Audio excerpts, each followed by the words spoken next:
The Art of Traditional Healing Cuisine, your guide to foods that heal and provide deep nutrition. Introduction. Why are we so sick? In no period in the history of the world have people been so concerned about the subject of diet and nutrition. Yet, in no period in the history of the world have even well-fed people eaten more damaging diets. Clearly something is very wrong, even though so many people have been conscientious about following orthodox dietary advice. They take exercise seriously, many have stopped smoking, consumption of fresh vegetables has increased, many have reduced their intake of salt, and after nearly half a century of carefully crafted artificial research reports, most people, especially in the most affluent nations, have been religiously avoiding animal fats. But none of these measures has made a dent in the ever-increasing toll of degenerative disease. We buy foods labeled low-fat, no cholesterol, reduced sodium, thinking they're good for us.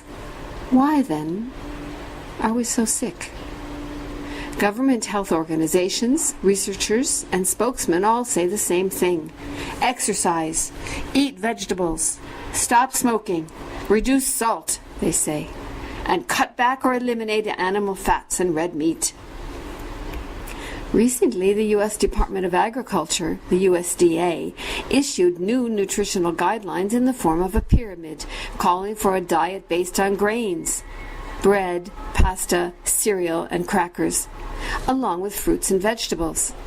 The guidelines recommend only small amounts of protein foods, meat, fowl, fish, nuts, and legumes, and strictly limited consumption of sweets and fats. The new guidelines have their good points. The experts are right, for example, in calling for a reduction in sweets in the American diet. The new food guidelines rightly stress the importance of fruits and vegetables. For many years, the medical establishment ignored their value. Unfortunately, several dangerous errors are built into the edifice of the USDA food pyramid. First, the new guidelines imply that everyone can eat the same foods in the same proportions and be healthy.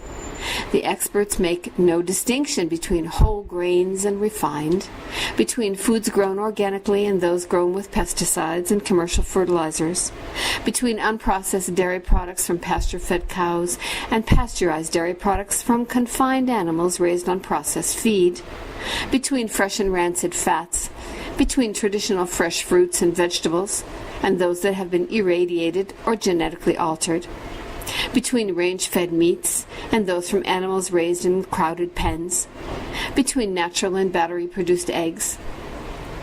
In short, between the traditional foods that nourished our ancestors and newfangled products now dominating the modern marketplace. The premise of this short course is that the advice of these so-called diet health organizations, what they tell us, and just as important, what they don't tell us, is wrong. Not 100% wrong.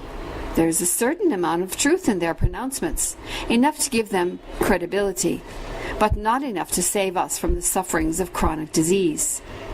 In this short course, we'll dispel the myths of the modern-day health diet and discuss why our return to traditional forms of cooking and eating can heal and nourish the body deeply. To get full access to this free course with handouts, resources, and checklists, click on the link below and then enter your name and email address. This course consists of 5 short videos. 1. Introduction. That's this video. 2. Fats. 3. Carbohydrates. 4. Protein. And 5. Beverages. And conclusion.